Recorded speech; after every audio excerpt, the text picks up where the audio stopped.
Mom, what's that over there? When I returned home from my parents' house with my daughter, we were met with piles of trash bags in front of the entrance. As we approached, I realized that these bags contained my daughter's and my belongings, carelessly packed as if they were actual trash. Confused, I exclaimed, "What's this? Why is this happening?" My daughter tearfully pulled out her beloved stuffed animal from one of the bags and hugged it tightly. Frustrated, I marched towards the entrance, only to find that the locks had been changed while we were out. It became apparent that my mother-in-law and sister-in-law were behind this. Ringing the doorbell and knocking several times yielded no response. "What is this? Isn't it terrible?" I muttered. Upon closer inspection, one of the trash bags had a note that read, "Parasites disappear, never come back."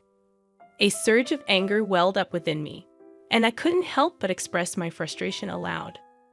"The real parasites are you," I muttered. This was the worst treatment I had ever received from my in-laws in 15 years. Not only me, but making my daughter feel this way too was unbearable. My patience exhausted, boiling with anger, I loaded our belongings into the car, and we returned to my parents' house.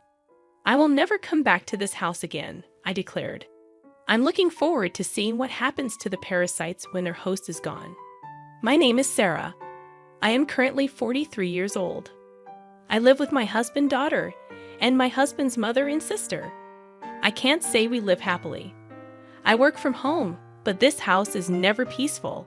The issue lies with my mother-in-law and sister-in-law, Diane. They have disliked and ignored me for over 10 years.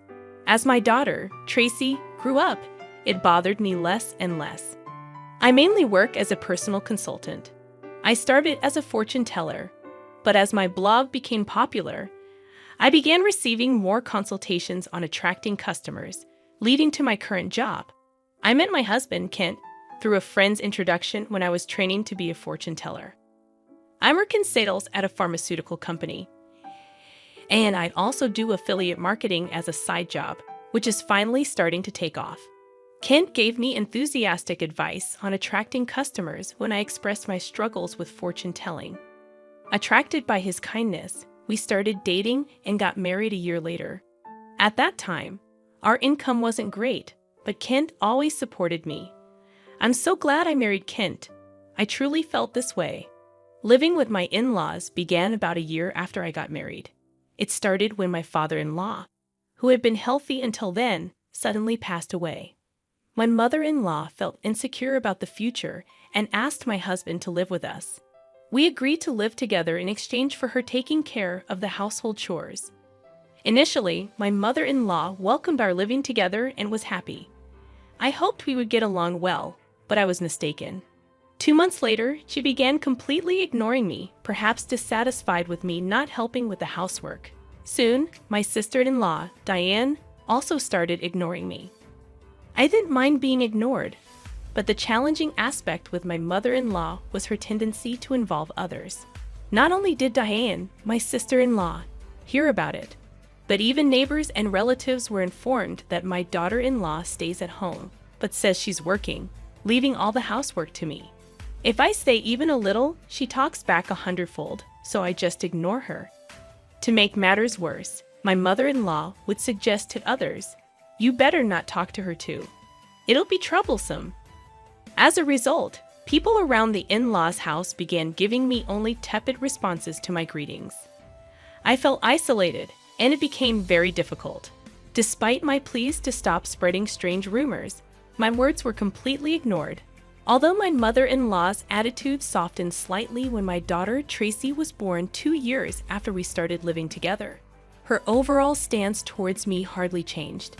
However, she was very fond of Tracy, and having her help with household chores and childcare was a huge relief as my work became busier.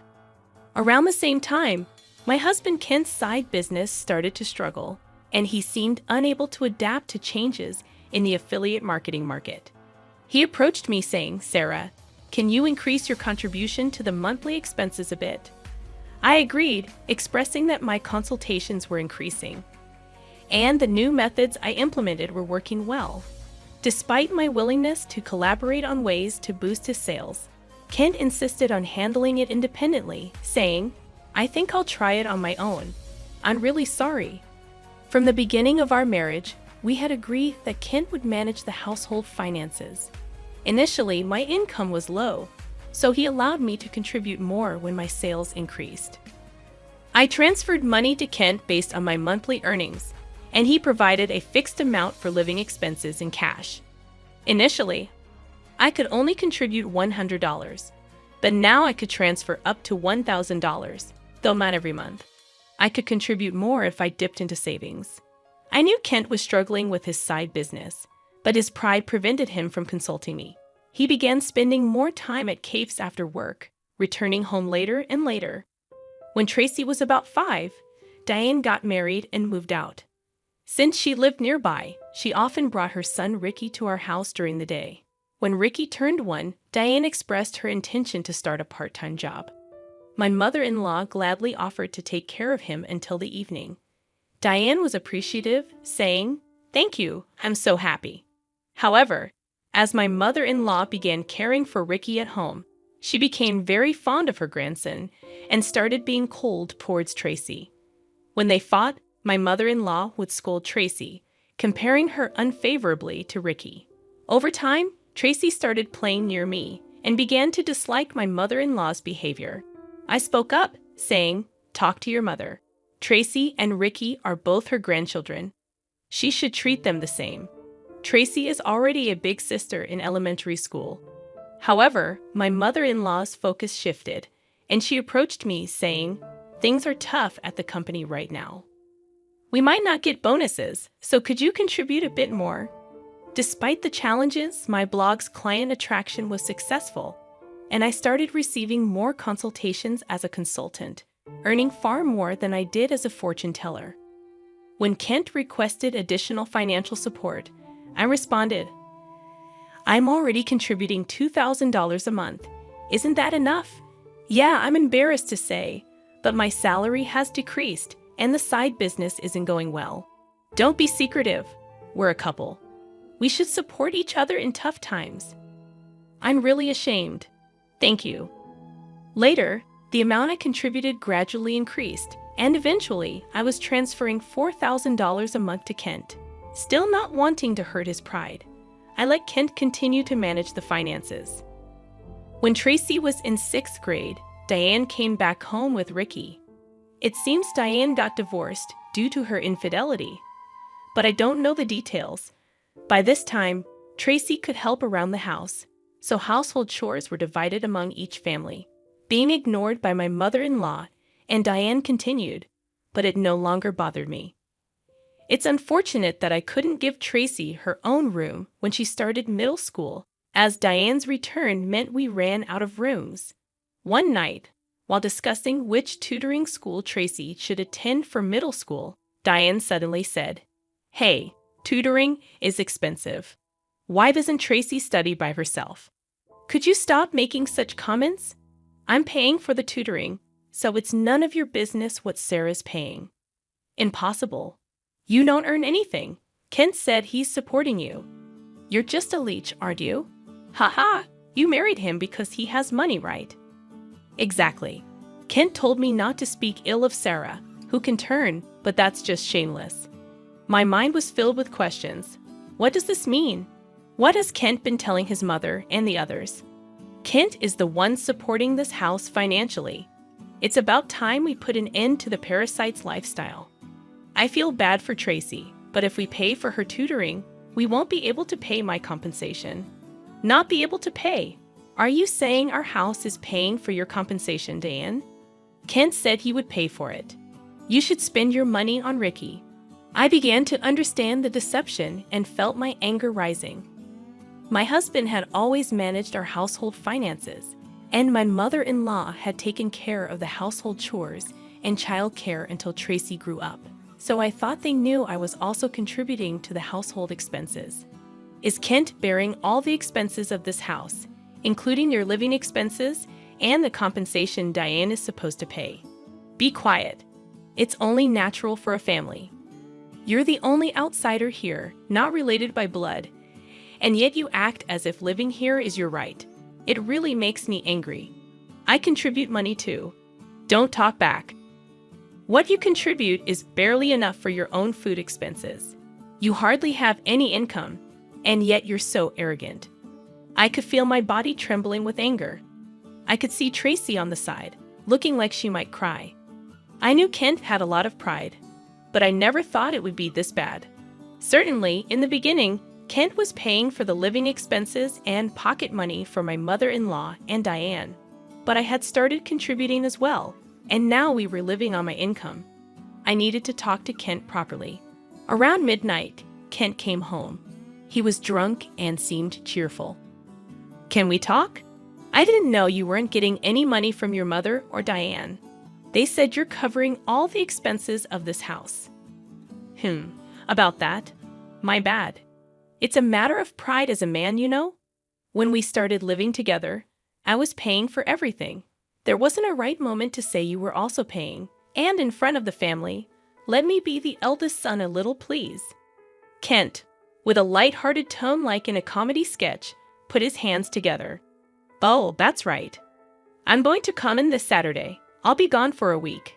Take care." "Conan? Why?" "I got invited to a seminar in Conan by a friend I'm doing a side business with.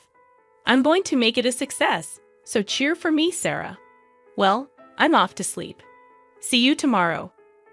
My husband lay down on the mat in a cheerful mood and soon started snoring. My anger wouldn't subside, but recently, with Kent coming home late, we hadn't talked much, and I had no idea about this. I thought he was joking while drunk, but on the weekend, Kent really left with a large suitcase. During Kent's absence, I had the freedom to use the car, so I decided to take Tracy back to my parents' house. The next day, a shocking event awaited us. "Mom, what is that?" When Tracy and I returned from my parents' house, there were piles of trash bags in front of the entrance. Upon closer inspection, these bags contained mine and Tracy's belongings, carelessly packed just like real trash. "What is this? Why is this happening?" "I don't understand." Tracy, crying, pulled out her beloved stuffed animal from the bag and hugged it. Furious, I headed towards the entrance. "Huh? Has the lock changed?" It seemed that the locks had been changed while we were out. This must be the work of my mother-in-law and sister-in-law, Diane. I rang the doorbell and knocked several times, but no one came out. What is this? Isn't it terrible?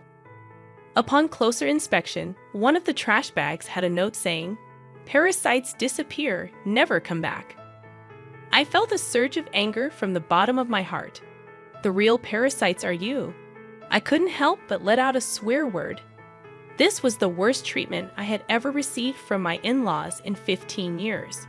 Not just me, but making my daughter feel this way too. I finally lost my patience with boiling anger.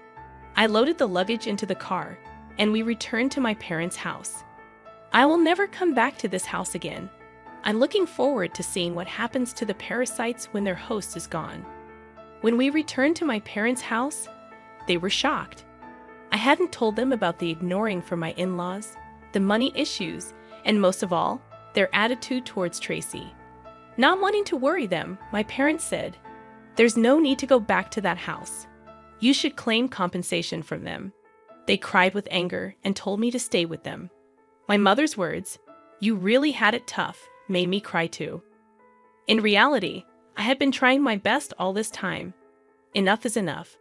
I finally decided to confront my feelings while staying at my parents' house. I contacted a friend who had introduced me to Kent.